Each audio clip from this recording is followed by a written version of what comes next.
नमस्कार। प्रांजल ज्ञान गंगा में आप सभी का स्वागत है। हम संक्षिप्त महाभारत का पाठ पढ़ रहे हैं जिसमें कि उद्योग पर्व चल रहा है।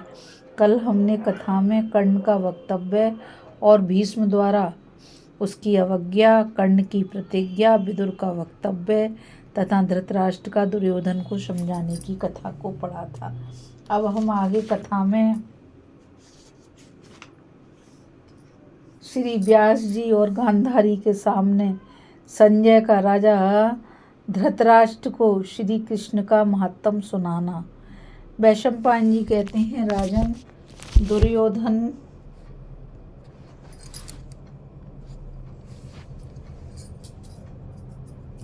से ऐसा कहकर राजा धृतराष्ट्र ने संजय से फिर कहा, संजय, अब जो बात सुनानी रह गई है वह भी कह दो। श्री कृष्ण के बाद अर्जुन ने तुमसे क्या कहा था, उसे सुनने के लिए मुझे बड़ा कौतूहल हो रहा है। संजय ने कहा, श्री कृष्ण की बात सुनकर कुंती पुत्र अर्जुन ने उनके सामने ही कहा, संजय, तुम पितामह भीष्म, महाराज धृतराष्ट्र, द्रोणाचार्य, कृपाचार्य, कर्ण, राजा वाल्मीकि, अश्वत्थामा, सोमदत्त, शकुनी, दुशासन, विकर्ण और वहां इकट्ठे हुए समस्त राजाओं से मेरा यथा योग्य अभिवादन कहना और मेरी ओर से उनकी कुशल पूछना तथा पापात्मा दुर्योधन, उसके मंत्री, वहां आए हुए सब राजाओं को श्री कृष्ण चंद्र का समाधान युक्त संदेश सुनाकर मेरी ओर से भी इतना कहना कि शत्रु दमन महाराज युधिष्ठिर जो अपना भाग लेना चाहते हैं, वे यदि तुम नहीं दोगे तो मैं अपने तीखे तीरों से तुम्हारे घोड़े, हाथी और पैदल सेना के साथ तुम्हें यमपुरी भेज दूंगा। महाराज, इसके बाद में अर्जुन से विदा होकर श्री कृष्ण को प्रणाम करके उनका गौरवपूर्ण संदेश आपको सुनाने के लिए तुरंत ही यहाँ चला आया। वैशंपायन जी कहते हैं, राजन, श्री कृष्ण और अर्जुन की इन बातों का दुर्योधन ने कुछ भी आदर नहीं किया। सब लोग चुप ही रहे। फिर वहां जो देश देशांतर के नरेश बैठे थे वे सब उठकर अपने अपने डेरों पर चले गए। इस एकांत के समय धृतराष्ट्र ने संजय से पूछा, संजय, तुम्हें तो दोनों पक्षों के बलाबल का ज्ञान है, यों भी तुम धर्म और अर्थ का रहस्य अच्छी तरह जानते हो और किसी भी बात का परिणाम तुमसे छिपा नहीं है, इसलिए तुम ठीक ठाक बताओ कि इन दोनों पक्षों में कौन सबल है और कौन निर्मल है। निर्बल है। संजय ने कहा, राजन, एकांत में तो मैं आपसे कोई भी बात नहीं कहना चाहता, क्योंकि इससे आपके हृदय में डाह होगी। इसलिए आप महान तपस्वी भगवान व्यास और महारानी गांधारी को भी बुला लीजिए। उन दोनों के सामने मैं आपको श्री कृष्ण और अर्जुन का पूरा विचार सुना दूंगा।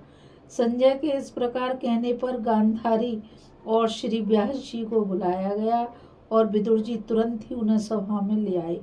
तब महामुनि व्यास जी राजा धृतराष्ट्र और संजय का विचार जानकर उनके मत पर दृष्टि रखते हुए कहने लगे, संजय, धृतराष्ट्र तुमसे प्रश्न कर रहे हैं, अतः इनकी आज्ञा के अनुसार तुम श्री कृष्ण और अर्जुन के विषय में जो कुछ जानते हो वह सब ज्यों का त्यों सुना दो। संजय ने कहा, अर्जुन और श्री कृष्ण दोनों ही बड़े सम्मानित धनुर्धर हैं। श्री कृष्ण के चक्र का भीतर का भाग 5 हाथ चौड़ा है और वे उसका इच्छा अनुसार प्रयोग कर सकते हैं। नरकासुर, शंभर, कंस और शिशुपाल ये बड़े भयंकर वीर थे, किंतु भगवान कृष्ण ने इन्हें खेल ही खेल में परास्त कर दिया था। यदि एक ओर सारे संसार को और दूसरी ओर श्री कृष्ण को रखा जाए तो श्री कृष्ण ही बल में अधिक निकलेंगे। वे संकल्प मात्र से सारे संसार को भस्म कर सकते हैं। श्री कृष्ण तो वही रहते हैं जहाँ सत्य, धर्म, लज्जा और सरलता का निवास होता है, और जहाँ श्री कृष्ण रहते हैं, हे महाराज, वहीं पर विजय रहती है। वे सर्वांतयामी पुरुषोत्तम जनार्दन क्रीड़ा से ही पृथ्वी, आकाश और स्वर्ग लोक को प्रेरित कर रहे हैं। इस समय सबको अपनी माया से मोहित करके वे पांडवों को ही निमित्त बनाकर आपके अधर्मनिष्ठ मूढ़ पुत्रों को भस्म करना चाहते हैं। ये श्री केशव ही अपनी छाती से अहर्निश काल चक्र, जगत चक्र और युग चक्र को घुमाते रहते हैं। मैं सच कहता हूँ महाराज, एकमात्र वे ही काल, मृत्यु और संपूर्ण स्थावर जंगम जगत के स्वामी हैं तथा अपनी माया के द्वारा लोगों को मोह में डाल रहे हैं। जो लोग केवल उन्हीं की शरण ले लेते हैं वे ही मुंह में नहीं पड़ते। महाराज, धृतराष्ट्र ने पूछा, संजय, श्री कृष्ण समस्त लोगों के अधीश्वर हैं, इस बात को तुम कैसे जानते हो और मैं क्यों नहीं जान सका? इसका रहस्य मुझे बताओ। संजय ने कहा, राजन, आपको ज्ञान नहीं है और मेरी ज्ञान दृष्टि कभी मंद नहीं पड़ती।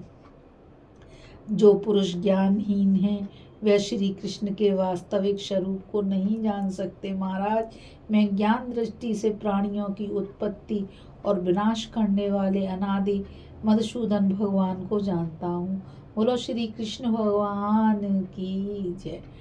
धृतराष्ट्र ने पूछा, संजय, भगवान कृष्ण में सर्वदा तुम्हारी जो भक्ति रहती है उसका स्वरूप क्या है? संजय ने कहा, महाराज, आपका कल्याण हो, सुनिए। मैं कभी भी कपट का आश्रय नहीं लेता, किसी व्यर्थ धर्म का आचरण नहीं करता। ध्यान योग के द्वारा मेरा भाव शुद्ध हो गया है, अतः शास्त्र के वाक्यों द्वारा मुझे श्री कृष्ण के स्वरूप का ज्ञान हो गया है।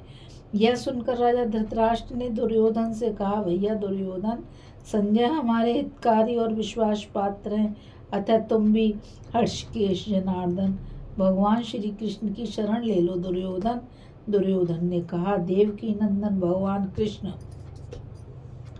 भले ही तीनों लोकों का संहार कर डालें, किंतु जब वे अपने को अर्जुन का सखा घोषित कर चुके हैं तो मैं उनकी शरण में नहीं जा सकता। तब धृतराष्ट्र ने गांधारी से कहा, गांधारी, विनाश काले विपरीत बुद्धि, तुम्हारा यह दुर्बुद्धि और अभिमानी पुत्र ईर्ष्यावश सत्पुरुषों की बात ना मानकर अधोगति की ओर जा रहा है। गांधारी ने कहा, दुर्योधन, तू बड़ा ही दुष्ट बुद्धि और मूर्ख है। अरे, तू ऐश्वर्य के लोभ में फंसकर अपने बड़े बूढ़ों की आज्ञा का उल्लंघन कर रहा है। मालूम होता है अब तू अपने ऐश्वर्य, जीवन, पिता और माता सभी से हाथ धो चुका है। देख, जब भीमसेन तेरे प्राण लेने को तैयार होगा उस समय तुझे अपने पिताजी की बातें याद आएंगी। श्री व्यास जी ने कहा, धृतराष्ट्र, तुम मेरी बात सुनो। श्री कृष्ण के प्यारे हो, अहो, तुम्हारा संजय जैसा दूत है जो तुम्हें कल्याण के मार्ग में ही ले जाएगा। इसे पुराण पुरुष हर्षकेश के स्वरूप का पूरा ज्ञान है। यदि तुम इसकी बात सुनोगे तो यह तुम्हें जन्म मरण के महान भय से मुक्त कर देगा। जो लोग कामनाओं से अंधे हो रहे हैं वे अंधे के पीछे लगे हुए अंधे के समान अपने कर्मों के अनुसार बार बार मृत्यु के मुख में जाते हैं। मुक्ति का मार्ग तो सबसे निराला है, उसे बुद्धिमान पुरुष ही पकड़ते हैं। उसे पकड़कर वे महापुरुष मृत्यु से पार हो जाते हैं और उनकी कहीं भी आसक्ति नहीं रहती। तब धृतराष्ट्र ने संजय से पूछा, भैया संजय, तुम मुझे कोई ऐसा निर्भय मार्ग बताओ जिससे चलकर मैं श्री कृष्ण को पा सकूं और मुझे परम पद प्राप्त हो जाए। संजय ने कहा, कोई अजितेंद्रिय पुरुष हर्षकेश भगवान को प्राप्त नहीं कर सकता। इसके सिवा उन्हें पाने का कोई और मार्ग नहीं है।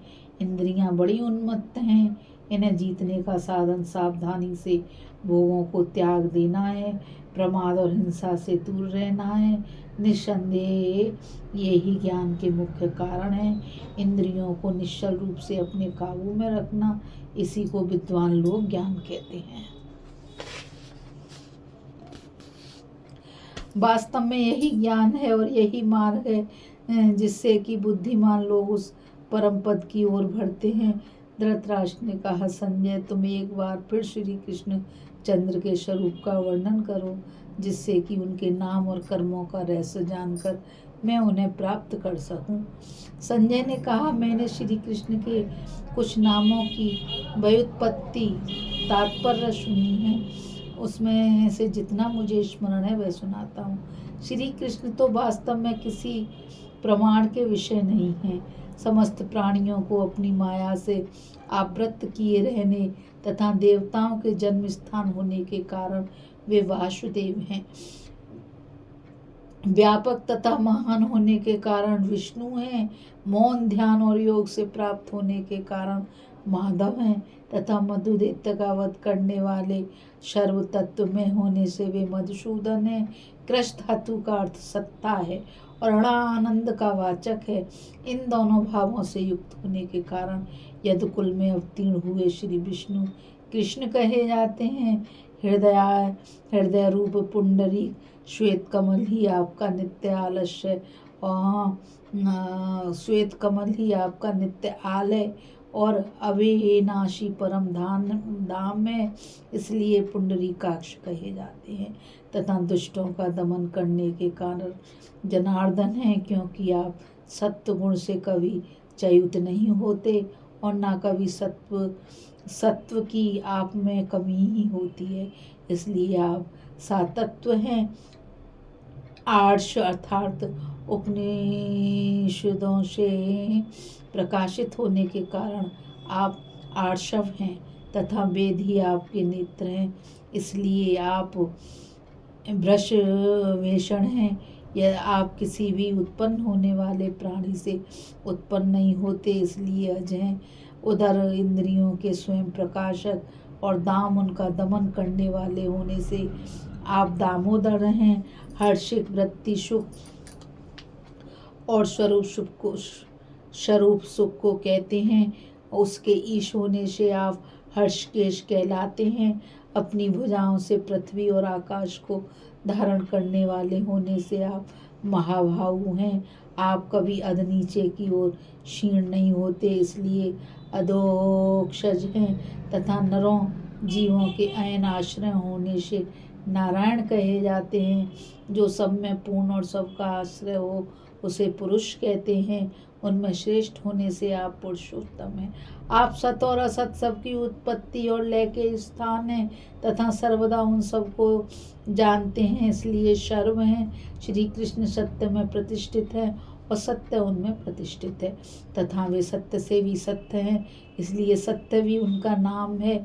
वे विक्रमण वामन अवतार में अपने क्रम ढंगों से विश्व को व्याप्त करने के कारण विष्णु हैं। जय होने के कारण जिष्णु हैं। नित्य होने के कारण अनंत हैं। गो अर्थात इंद्रियों के ज्ञाता होने से गोविंद हैं। वे अपनी सत्ता स्फूर्ति से असत्य को सत्य सा दिखाकर सारी प्रजा को मोह में डाल देते हैं। निरंतर धर्म में रहने वाले भगवान मधुसूदन का स्वरूप ऐसा ही है। वे श्री अच्युत भगवान कौरवों को नाश से बचाने के लिए यहाँ पधारने वाले हैं। धृतराष्ट्र बोले, संजय, जो लोग अपने नेत्रों से भगवान के तेजों में दिव्य विग्रह का दर्शन करते हैं, उन नेत्रवान पुरुषों के भाग्य की मुझे भी लालसा होती है। मैं आदि मध्य और अंत से रहित अनंत कीर्ति तथा ब्रह्मादि से भी श्रेष्ठ पुराण पुरुष श्री कृष्ण की शरण लेता हूँ, जिन्होंने तीनों लोकों की रचना की है, जो देवता, असुर, नाग, राक्षस सभी की उत्पत्ति करने वाले हैं तथा राजा और विद्वानों में प्रधान हैं। उन इंद्र के अनुज श्री कृष्ण की मैं शरण में हूँ। बोलो श्री कृष्ण भगवान की जय। बोलो श्री संत अर्जुन की जय। इस कथा में बस इतना ही। अभी हम कथा में श्री व्यास जी और गांधारी के सामने संजय का राजा धृतराष्ट्र को श्री कृष्ण का महात्म सुनाना की कथा को पढ़ रहे थे। अब आगे हम कथा में कौरवों की सभा में दूत बनकर जाने के लिए श्री कृष्ण और अर्जुन का संवाद की कथा को पढ़ेंगे। इस कथा में बस इतना ही। मुझ गीता रावत को आज्ञा दीजिए। कल फिर मिलेंगे एक नई कथा के साथ। और मैं आप सभी से यही कहना चाहूँगी कि आप सभी इस चैनल को ज़्यादा से ज़्यादा लाइक, शेयर और सब्सक्राइब कीजिए ताकि ये अमूल्य ज्ञान अधिक से अधिक लोगों को प्राप्त हो सके। राधे राधे, जय श्री कृष्णा, नमस्कार।